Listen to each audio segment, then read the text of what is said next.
Now it's time for our weekly energy update with Dan McTeague, president of Canadians for Affordable Energy. All yours, Dan.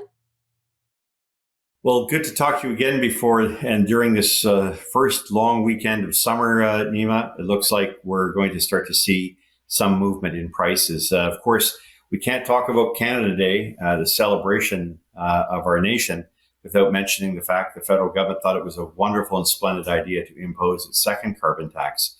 Nima, as we've talked about this earlier, for Western Canada and Central Canada, Quebec, and most of British Columbia, it will not involve any increase in price, at least for the next 18 or 19 months.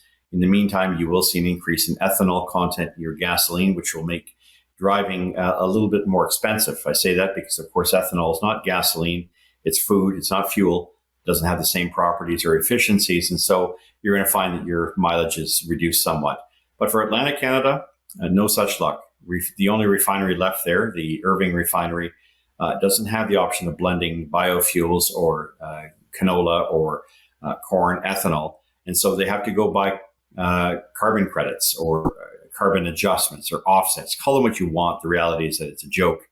And you now have refineries saying, we have to pay for this because the federal government wants us to drop our emissions. And not just pollution, talking carbon, CO2, an inert gas. So in order to do that, we're picking a tax out of the thin air.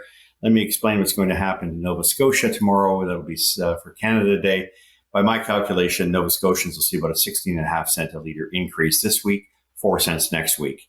And by that, I mean the second carbon tax, the Clean Fuel Standard, will be based on the California Carbon Credit Market, PEI. You're looking at about an 8 cent increase. New Brunswick, about a 12 cent increase. And of course, in Newfoundland, you're looking at about a 14 cent increase. Some of that may be broken over Saturday, tomorrow, and again added to what happens next week. And as it turns out, Nima, next week, we're now finally starting to see the effects of what happens when markets really wake up and realize that there's a supply crunch out there. And all this, this nonsense over possible recession and interest rates and Chinese demand and, the Strategic Petroleum Reserve, that all comes to an end. And then we're now starting to see oil making its way back, slowly but surely recovering. And given the torrential pace of demand in the United States, especially this weekend, the Americans will also be taking the roads for the July 4th. That's going to see demand surge potentially to unprecedented levels. It looks like the game is over, and the negative nabobs and the short sellers are going to get burnt once and for all, and we're going to start to see prices going up. The timing, therefore, is not good for the federal government to impose the second carbon tax, especially in Atlantic Canada, who for the second time have followed the lead of us here at Canadians for Affordable Energy. We wrote 2 reports. It's right there in Canadians for AffordableEnergy.ca. It was written by our well-known economist, Ross McKittrick. We warned that these prices would have a devastating effect on the Canadian economy and on consumers. Well, that's now at hand. And just like C-18 and the censorship bill that was brought by the guy I had to sit with in the House of Commons for 4 years, Pablo Rodriguez. But nevertheless, I digress. Take my personal stuff aside.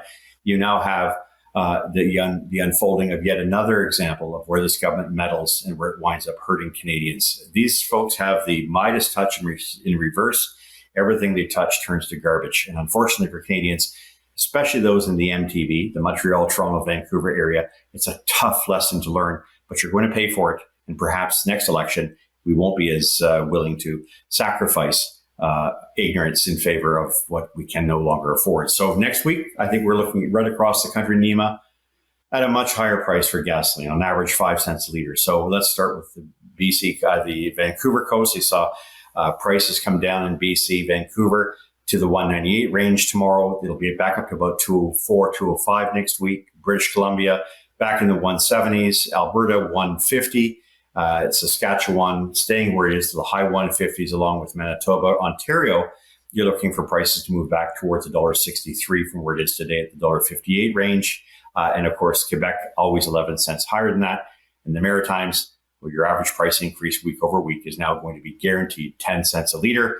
And if that weren't enough, watch what happens to the markets throughout the week as we continue to see upward pressure on price. I believe oil will pick up $3 to $4 a barrel for WTI, pushing us to $73 or $74 a barrel, and very close to $80 a barrel as reality finally sets in that the cutbacks in oil production and the surging demand is a recipe for much higher prices. Anyways, enjoy the first weekend to all you and your viewers here, Nima, and we'll be talking next week.